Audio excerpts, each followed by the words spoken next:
Fala pessoal, bem-vindos de volta ao meu canal. Espero que vocês estejam gostando das aulas de estatística e que tenham aprendido bem e fixado o conceito de teste de hipótese e também a lógica do teste T. Hoje nós vamos falar um pouco sobre um teste um pouco mais complicado, uma lógica um pouco mais completa, mas que se encaixa perfeitamente no que a gente tem feito até aqui. Então hoje nós vamos falar sobre como evitar comparações simples como essa do teste T. Então, bora para o vídeo. Eu mostrei para vocês até aqui que não é possível provar nada, apenas desprovar entre aspas, que tem toda uma lógica de como o teste de hipótese funciona. E eu exemplifiquei para vocês a lógica da estatística frequentista utilizando um arcabouço do teste T. Então eu misturei esses dois conceitos e expliquei para vocês ao mesmo tempo como lidar com a questão da hipótese nula, ao mesmo tempo que a gente compara a média entre dois grupos amostrais. Também falei um pouco para vocês sobre as diferenças entre as médias, entre aquela estatística diff que a gente tinha, sobre como simular os dados quando a hipótese nula está correta e sobre como calcular o valor de P, que é a probabilidade da hipótese nula estar correta, e também sobre os graus de liberdade. Espero que vocês tenham entendido até aqui todos esses conceitos. Se vocês tiverem dificuldade com isso, por favor, retornem ao outro vídeo, porque a gente ainda vai usar alguns desses conceitos ao longo da disciplina. Basicamente, quando nós estávamos fazendo um teste T, nós tínhamos uma variável resposta, que geralmente era a densidade ou o número de lagostins no eixo Y, e tínhamos uma variável independente no eixo X, que é a nossa variável que diz respeito à presença ou ausência de peixes, conforme está aqui nesse gráfico. Então, um grupo, nós estamos comparando a média de lagostins em riachos com e sem peixes. Mas existem situações na natureza em que as variáveis independentes ou a variável independente ela não é tão simples quanto a variável com e sem peixes. Esse gráfico ele dá novamente uma ideia do número de lagostins no eixo Y em função de uma variável no eixo X, mas dessa vez nós não temos uma variável categórica com dois níveis como era anteriormente. No teste T nós sempre comparamos grupos, médias de grupos, mais especificamente contendo dois grupos. Então, médias em riachos com peixes e médias em riachos sem peixes. Alto e baixo, raso, profundo, ou coisa desse tipo, mas sempre dois níveis, uma variável categórica de dois níveis, com ou sem peixe.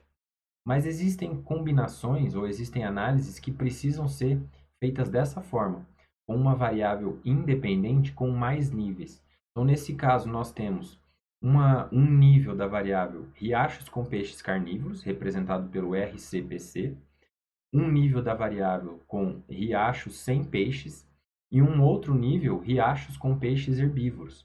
Então, quando nós estamos lidando com comparações desse tipo, é um pouco mais complicado de lidar com o teste T, porque ele implicitamente funciona somente com dois níveis ou dois grupos.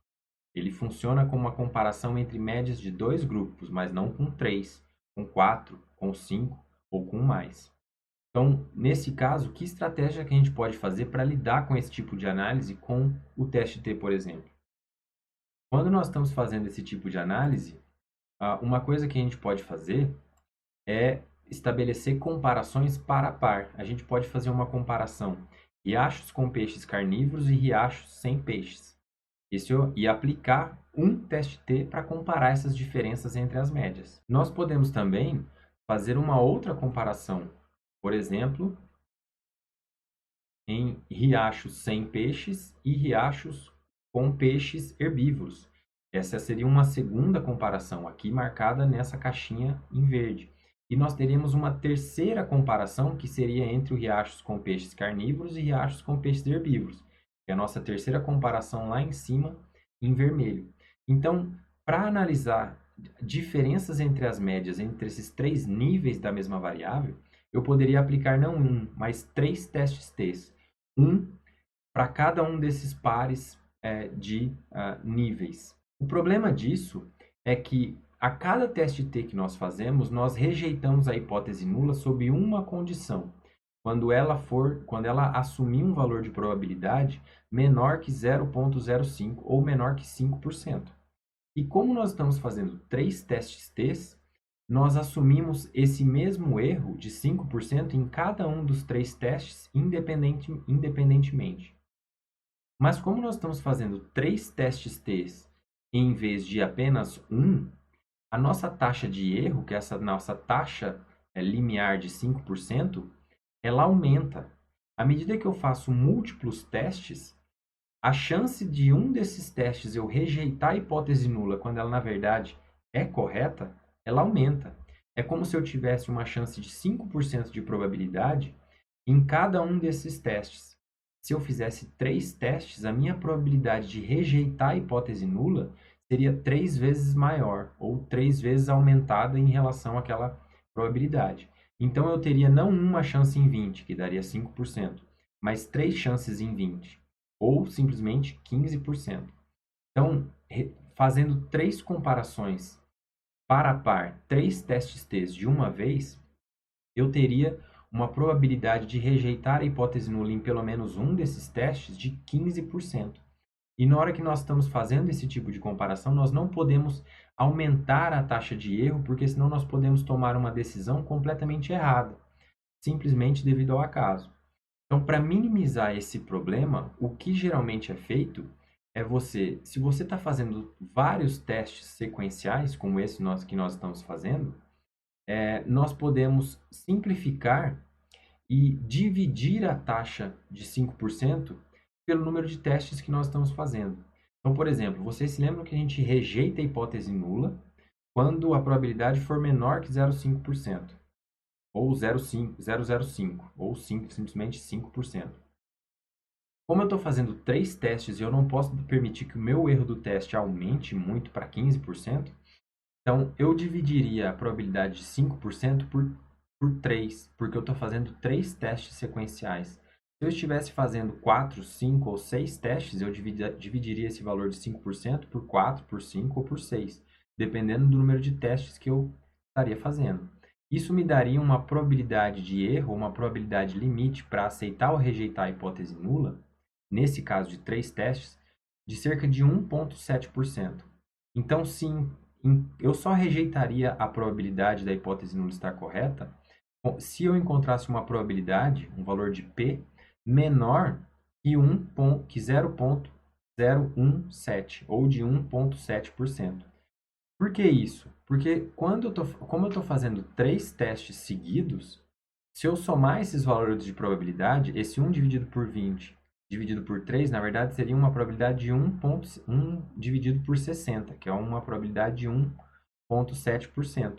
Como eu estou fazendo 3 testes, se eu somar essa probabilidade de 1,60 nos 3 testes que eu fiz, eu voltaria a minha probabilidade de 1 em 20, ou de 5%. Então, a probabilidade total acumulada nesses 3 testes seria novamente 5%, que é a nossa taxa usual, e não uma taxa maior, como 15%. Essa é uma forma de corrigir o valor de probabilidade. Corrigir o valor a partir do qual a gente aceita ou rejeita a hipótese nula. Por quê? Porque isso ajuda a controlar a taxa de erro. Eu vou continuar somente rejeitando a hipótese nula em um cenário com esses 3 testes rodando paralelamente, se a minha probabilidade for menor que 0,05 ou 5% apenas, ok? Isso é chamado de correção de Bonferroni, tá? O nome do Carlo Bonferroni que pensou nisso. Então, quando vocês estão fazendo múltiplas comparações, é sempre bom fazer esse tipo de correção de Bonferroni para você ajustar o valor de P, para você não tomar uma decisão errada. Porque se você não ajustar o valor de P, você poderia rejeitar a hipótese nula, quando na verdade esse valor de probabilidade está incorreto. Você está rejeitando a hipótese nula simplesmente porque você está fazendo múltiplos testes sequencialmente. Não se esqueçam, se vocês estão gostando ou estão tendo dúvidas ou se não ficou claro algum conteúdo, comenta aqui embaixo que eu respondo para vocês diretamente aqui pelo YouTube ou em um outro vídeo. Espero que tenha ficado claro esse conceito. Daqui a pouco a gente volta para falar um pouco mais sobre outras formas de atacar esse problema de múltiplas comparações. Então, até a próxima.